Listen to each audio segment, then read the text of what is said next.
La randonnée, ça pue la merde. Ça pue sa grand-mère. C'est juste nul à chier. Mais que je le veuille ou non, s'il y a bien un truc qui est factuel, c'est que la randonnée, c'est thérapeutique. Et dans cette vidéo, on va voir pourquoi. Ouais, Nabil, dis un truc! Ouais, randonnée 2019, c'est là.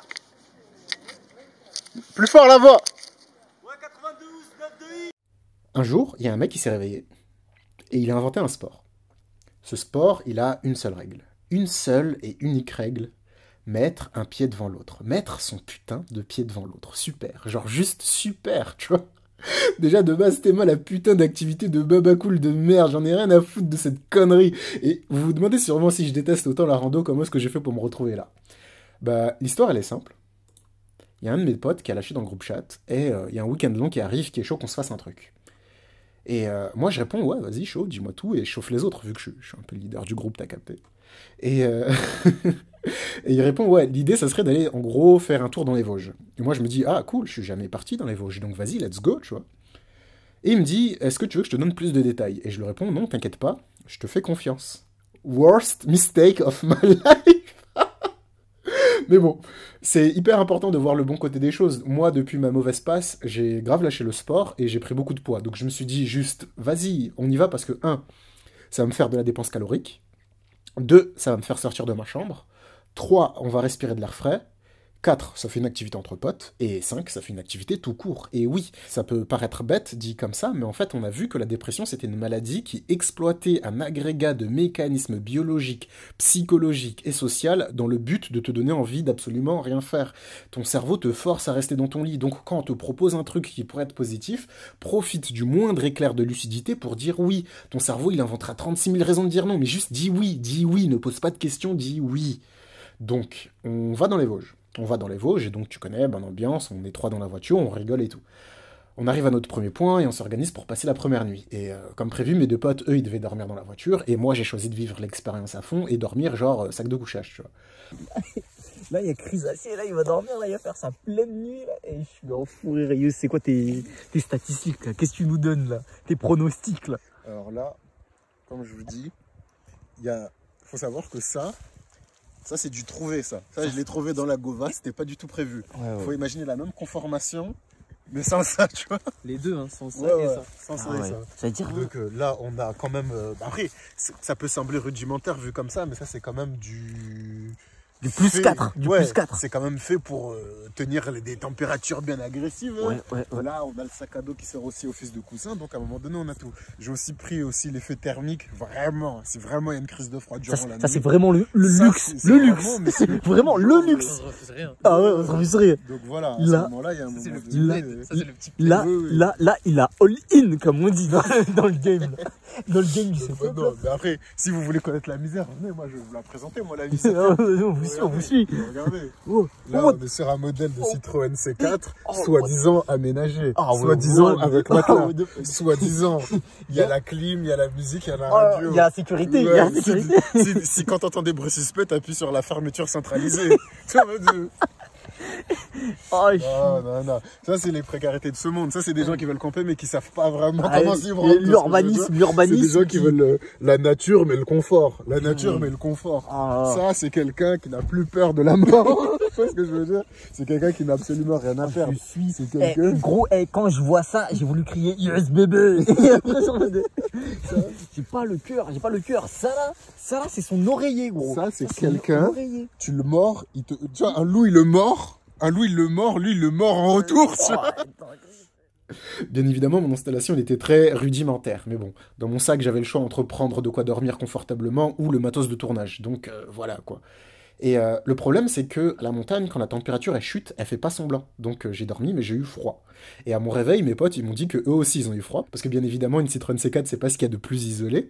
Donc, on a tous conclu d'un commun accord que c'était une expérience super cool, mais qu'il allait juste plus jamais se reproduire. Et que toutes les prochaines nuits, on allait les passer avec un toit sur la tête. Donc on va au départ de la rando, et puis il y a un moment donné où c'est parti, c'est juste parti, tu vois. On marche, et je réalise un truc. C'est que je me fais chier. Je m'ennuie horriblement. Genre, si j'ai bien compris, en fait, c'est une rando un peu connue, et t'as des familles qui la font, il y a des darons, il y a des enfants, il y a des personnes du troisième âge, et à certains endroits, le chemin, il est étroit, donc on peut pas se dépasser, on doit juste attendre, et t'as le sentiment horrible quand tu fais la queue à la caisse du supermarché. Donc, je reste positif. Problème, solution, je me suis dit, vas-y, je vais inventer mes propres itinéraires, j'ai commencé à prendre des raccourcis, je faisais des tout droits, des glissades et tout. Bon, je vous l'avoue, moi, ça m'a fait marrer 2 secondes, et ça a bien fait marrer deux, trois personnes qui ont dû se demander, mais qu'est-ce qu'il fout, ce con? Mais bon, au bout d'un moment, je recommence à m'ennuyer, quoi. On est là, on marche, et voilà. Et à un moment donné, si j'ai bien compris, lors des randos, il y a des points d'intérêt. Il y a des points où sur l'itinéraire, c'est le truc à voir, the place to be. Et je me rappelle qu'il y avait un panneau qui nous proposait d'aller voir la grotte du je sais pas quoi et tout. Et on voit plein de gens qui font le détour pour y aller. Donc on se dit, vas-y, on y va aussi. Donc on monte des chemins escarpés et on arrive devant un trou. Genre, c'est un trou. Genre, les gens, ils sont tous là, agglutinés devant le trou. Et vu que les Vosges, c'est bien à l'est, bah, tu croises des gens du monde entier. T'as des Belges, des Allemands, des Luxembourgeois. Il y a même des Russes qui ont fait toute la route pour venir voir le trou, frère. Et genre, ils faisaient tous la queue poliment. Et quand c'était leur tour, bah, ils rentraient dans le trou. Et voilà, super. Nice. Donc, bref, on s'est rapidement barré. Et un peu plus loin, il y avait un spot où il y avait un couple de personnes âgées qui jouaient un instrument de musique de leur culture.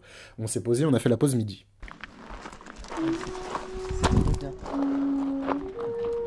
Et toi, là, ton trou.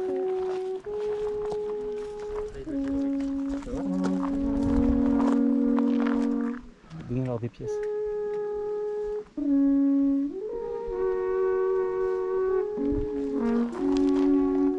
En mode be like.